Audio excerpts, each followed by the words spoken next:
शुक्लां ब्रह्मविचारसार परमानन्दं जगद्व्यापिनीं वीणा पुस्तकधारिणीम् अभयतां जाग्रतकारमहं हस्ते सम्मालिकमालिकं विदधतीं पद्मासने संस्थितं वन्दे तं परमेश्वरीं भगवतीं बुद्धिप्रदं शारदाम् ॐ नेपालः जननी वन्दे वन्देऽहं राष्ट्रगौरवं गण्डकी नन्दनं नित्यं वन्देऽहं कौशिकीं सदा ऋषिवे संस्थानं नित्यं देवघाटं विभूषितं वैदिकीं साधना भूमि वन्दे नेपालमातरम् ॐ गुरुः ब्रह्मा गुरुः विष्णु गुरुदेवो महेश्वरः गुरुः साक्षात् परं ब्रह्म तस्मै श्रीगुरवे नमः।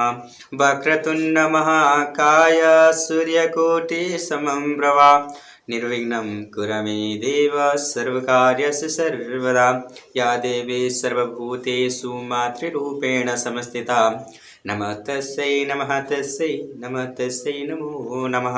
या देवी सर्वभूतेषु विद्यारूपेण संस्थिता नमः तस्यै नमो नमः। या देवी सर्वभूतेषु शान्तिरूपेण संस्थिता नमः तस्यै नमो नमः। ॐ शान्ताकारं भुजगशयनं पद्मनाभं सुरेशं विश्वाधारं गगनसदृशं मेघवर्णं शुभांगं लक्ष्मीकान्तं कमलनयनं योगिविज्ञानगम्यं वन्दे विष्णुवैहरं सर्वलोकैकनाथं। ॐ वसुदेवं सुतं देवं कंसचारुणमर्दनं देवकी परमानन्दं कृष्णं वन्दे जगद्गुरुं। मूकं करोति वाचालं पङ्गुलं लघते गिरिं यत्कृपातमहं वन्दे परमानन्दमाधवम्। अतः श्रीमद्भागवद्गीता प्रेमदासोक्तितम अतः पंचमोऽध्यायः। अर्जुन उवाच संसन्न्यासकरणां कृष्णं पुण्ययोगे च संसिद्धि यक्षेता यक्तरोकं तन्मे ब्रूहि सुनिश्चितम्। अर्जुनले भन्नु भो कर्मसन्न्यास कर्मयोग पनि प्रभो यिनमा निश्चित भन्नुहोस् त्यो ममा एउटै छ जुन भलो। तपाईले कर्मसन्न्यास कर्मत्यागको प्रशंसा गर्नुहुन्छ फेरि कर्मयोगको पनि प्रशंसा नै गर्नुहुन्छ। हे कृष्ण यी दुईमा जुन मेरा कल्याणका लागि जो छ त्यो नै एउटा निश्चित रूपले भन्नुहोस्। श्री भगवान उवाच ससन्न्यास कर्मयोगश्च निःश्रेय कर्मसाम्भुवै तस्मात् कर्मसन्न्यासात् सातं कर्मयोगे तविवेश्यते। श्री भगवानले भन्नुभयो कर्मयोग र सन्यास दुवै छन् शुभकारक तर सन्यास भन्दा त कर्मयोग विशिष्ट छ। कर्म सन्यास र निष्काम कर्मयोग दुवै कल्याणकारी नै हुन्छ तथापि कर्म सन्यास कर्मत्याग भन्दा कर्मयोग निष्काम कर्म नै श्रेष्ठ हो। ज्ञेयः सन् नित्यान् सन्यासी नियदृष्टाय काङ्क्षसि निदन्दो हित महाभावं सुखबन्धना प्रमुच्यते। एहि हो नित्य सन्यासी जस्मानो दश चाहज ते दियनः नले प्रातः सजिले टोर्दछ बन्धन। हे महाबाबु नित्य सन्यासी त्यसैलाई जान जसमा जो दोष छ नैच्छा छ दोषहीनबाट साधक सजिलै बन्धन तोड्न सक्दछ। साख्ययोगेन पृथ्वीवलाः प्रदने च पण्डितः एकं प्रथां यतं सम्भूयेत विन्दिते फलं। साख्य औ योग बेग्ला बेग्लै हुन्छन् मूर्ख र पण्डित एउटा राम्ररी अड्कदा दुवै फल मिल्दछ। साख्य र योग बेग्ला बेग्लै हुँदछ भनेर मूर्खहरू मात्र भन्दछन् पण्डितहरू भन्दैनन्। एउटा राम्ररी अडिन सक्दा दुवै फल मिल्दछ। यत् शाखया प्राप्तं स्थान्ते तथे गिरिः अपि गम्यते एकं शास्त्रं च योगिं च यः पश्यति स पश्यति। जुन ठाउँ भेट छ त्यो ज्ञानी जान योगी पनि त्यही जो ज्ञान कर्म एकै नै देख्दछ नै त्यसरी राम्ररी। साख्य कर्म सन्यासबाट जुन स्थान प्राप्त हुँदछ योग निष्काम कर्मबाट पनि त्यही पुग्दछ। जो साख्य र योग दुवैलाई एउटै देख्दछ वास्तवमा त्यही नै राम्ररी देख्दछ। संन्यास समस्त महाभावो दुःखमां यत योगदः युक्तां युक्तमनो ब्रह्म निचरे गणादि अधिगच्छति। कर्मयोग विना साख्य अप्यारो हुन्छ पाउन कर्मयोग मुनि त्यागी चाँडैले ब्रह्म पाउँदछ। हे महाबाबु निष्काम कर्मयोग बेगर साख्य सन्यास पाउन गाह्रो छ। कर्म प्रयोग मुनि चाँडै ब्रह्ममा पदमा पुग्दछन्।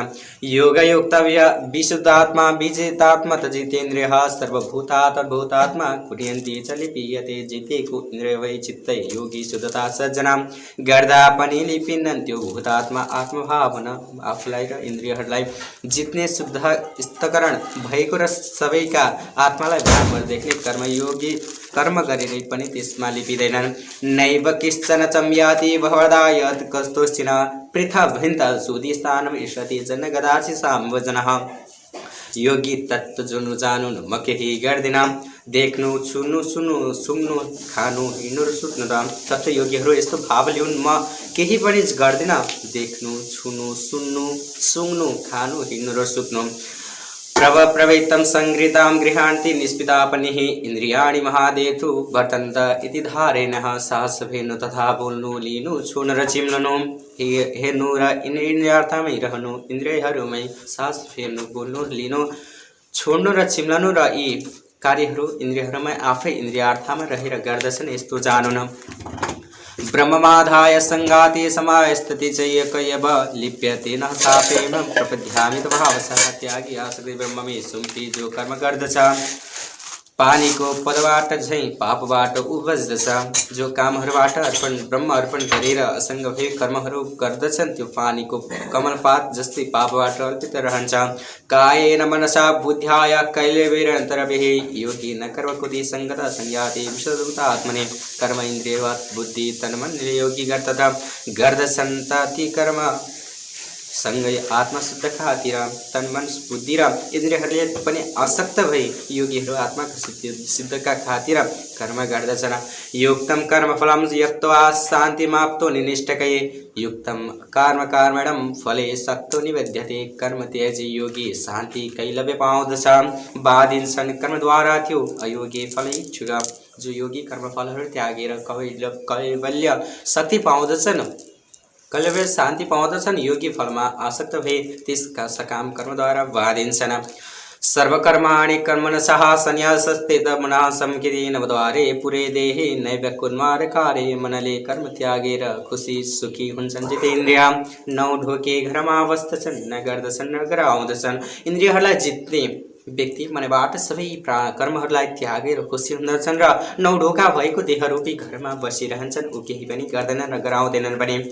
न कृतं च कर्माणि लोकस्य समृता प्रभु न कर्माण फलम योग्यं स्वभावस्ततः रजदैनन् प्रभु प्रवेदिको प्रविधि वा फल वा संयोगले पनि रजदैनन् ती छन् स्वभावतः ईश्वर पनि कसैका कर्तव्य कर्म र कर्मफलको केही बनाउँदैनन् र कर्मफलको संयोग पनि रजदछन् तर यी सबै स्वभावले नै रहिरहन्छन् प्रकृति नै हुनु। नाधत्ते कश्चितं पापं न चैव सकृतां विभुः अज्ञानेनावृता ज्ञानं तेन मुह्यन्ति जानवतः लेदैनन् पाप वा पुण्य कसैको पनि ईश्वर ढाकी अज्ञानले ज्ञान जीवछन् सब मोहित फेरि ईश्वर कसैको पाप वा पुण्य पनि लिँदैनन्। अज्ञानी रूपी पर्दाले ज्ञानलाई ढाकेको हुनाले जीवात्माहरूलाई मोहित गर्दछन्। ज्ञानेन तु तज्ज्ञानं येषां नास्ति मानसः तेषामादिशत्वात्मं प्रकाशयति तत्परम तर अज्ञान आत्मा को ज्ञानले यसको गयो तिनका ज्ञानले ब्रह्म सूर्य झै उज्यालियो। तर ज्ञानले गर्दा जसका आत्माको अज्ञान हटेर गयो तिनका अज्ञानबाट ब्रह्म सूर्य झै भएर प्रकाशित भयो। तद्बुद्ध्याय तत्त्वात्मानं मन्त्रिष्ठाय मनपरायणः गच्छन्ति न पुनर्वृत्तिः ज्ञानधियालकल्मषः। मन बुद्धि र निष्ठाति तत्परायण भई पनि न फिर्किने ठाउँमा जान्दछन् ज्ञानले पाप मेटी। मन बुद्धि र निष्ठा पनि तत्परायण भई मन ज्ञानद्वारा पाप नाशिएका साधक न फर्किने ठाउँमा जान्दछन्। विद्या विनय सम्पन्ने ब्राह्मणो गविहान्ति दे सुनि चैव सावाके च पण्डिता समदर्शते। ब्राह्मण विनयी विद्वान गाई हात्ती र कुकुरा चण्डाल पनि एकै हुन् ज्ञानी ब्रह्मका खातिर। विद्या र विनय युक्त ब्राह्मणमा गाईमा हात्तीमा कुकुरमा र चण्डालमा समेत ब्रह्मज्ञानी पण्डितहरू समदृष्टि राख्दछन् बराबरी रूपले हेर्दछन्। एहै तेजस्यं संयोग एषा संयदि स्थिते मनः निर्दोषहयं सम ब्रह्म तस्मात् ब्रह्मण्येति स्थितः। समजन मन जस्तले तेजते जगता छ ब्रह्म समनिर्दोष तस्मात् ती ब्रह्मलीन छ। जसको मन समस्त भावमा रहन्छ त्यसले त्यही संसारलाई जितेका छन्। ब्रह्म निर्दोष छन् र स्वभावमा राख्दछन्, त्यसैले ब्रह्मलीन हुँदछन्। नः प्रियते प्रियं प्राप्ते जसेनावय प्रियं स्थिर बुद्धि समदृष्टो ब्रह्मविदाय ब्रह्म स्थितः। प्रिय वस्तु पाउँदा जो खुसी हुँदैनन्, अप्रिय पाउँदा जो दुखी पनि मान्दैनन्, त्यही स्थिर बुद्धि हो, ज्ञानी हो, ब्रह्मज्ञानी हो, अथवा ब्रह्ममा स्थित रहन्छ। बाह्य स्पर्श सक्तानां विद्यन्ति मा सयत सुखं सह ब्रह्मयुक्तामा सुखं सम्यक् समुच्यते। त्यागेर बाह्य विषय जो आत्मामै रमाउँदछ, त्यो ब्रह्म योगको योगी सुख अक्षय पाउँदछ। जुन योगी ब्रह्म विषयलाई त्यागेर आत्मामा सुख रमाउँदछ, यो ब्रह्म वा योग युक्त योगी अक्षय सुख पाउँदछ। यही स्पर्श संज्ञा भोगा दुखयो यनेवैते आद्यन्ता कोतने तेषु रमन्ते ताविदु जो छन् स्पर्शादि भोग दुखकै हेतु हुन्छ सब आदि अन्त्य हुने तिनमा विद्वान रम्दैन पाण्डव। जो स्पर्शादि भोग हुन्छन् ती सबै दुखका कारण हुन्। हे कुन्ती पुत्र, यस्ता यदि र अन्त्य हुने विषयमा विद्वानहरू रम्दैनन्, भुल्दैनन्। सक्तन्ति हवैस्थानं योदढुणा व्यवस्थितः काम क्रोधैव संवेगं संयुक्ताय सुखी नरः। जो सहन्छन् पनि मर्दैनन् दृश्य ओ कामको गति, यही मानिस हो योगी, त्यही नै छ त्यहाँ खुसी। जो जीवित छँदै पनि काम र रिस अथवा तिनमा गति सहन्छ, त्यो नै योगी नै हो र त्यही मनमा मानिस यहाँ खुसी छ। यो अन्तं सुखनो नातरं मध्याद्वैर ज्योतिरवेतः सहयोगी ब्रह्म निवारण ब्रह्म भूया अधिगच्छते। सुखी हर्षित भयभित्र जो भित्र ज्योति देख्दछ, त्यो ब्रह्ममय योगी नै ब्रह्म निवारण पाउँदछ। जो भित्र सुखी भित्रै हर्षित छन्, अन्तस्करण अज्ञानले प्रकाशित भएको आत्मा छ, जो ब्रह्ममय योगी नै ब्रह्म निवारण पुग्दछन्। लभन्ते ब्रह्म निवारणं वीक्षन्ति स्थूलकार्षदा छिन्न दैतायतानं सर्वभूताय रतिरदा। पाउँदछन् ब्रह्म निवारण निष्पाप ऋषिले सदा, द्विविहानीति ध्यानी प्राणीका हितमा सदा। द्विविधा नभएका सदा प्राणीमा हित राख्ने रहने ध्यानी र निष्पाप ऋषिहरू नै ब्रह्म निवारण पद प्राप्त गर्दछन्। काम क्रोध विना युक्ता यक्तीनां चेतस्तेषाम् अभितो ब्रह्म निवारणं वर्तते व्यतीतामसनः। काम रीष भएका चित्त जित्ने सुसज्जनां ब्रह्म जानेर ज्ञानीमा प्राप्त छन् ब्रह्म सर्वस्व। काम र क्रोध नभएका चित्तलाई जितेका ब्रह्म जान्ने ज्ञानी सज्जनहरू सबैतिर ब्रह्म सुख प्राप्त गर्दछन्। ईश्वरसान कृत्वा ब्रह्मचार्य संस्कृतं विभो प्राण प्राणं समीकृत्वा नभ्यन्ति अरिचारिणौ। ब्राह्य भोग त्यसै त्यागी भृकुटी माझ दृष्टि राखी। अपमान प्राण नाकेको पारी वायु बराबरी। बाहिर भोगहरू बाहिर नै त्यागेर भृकुटी माझ दृष्टि पारी अनि नाकभित्र चले अपमान वायुलाई बराबर पारी।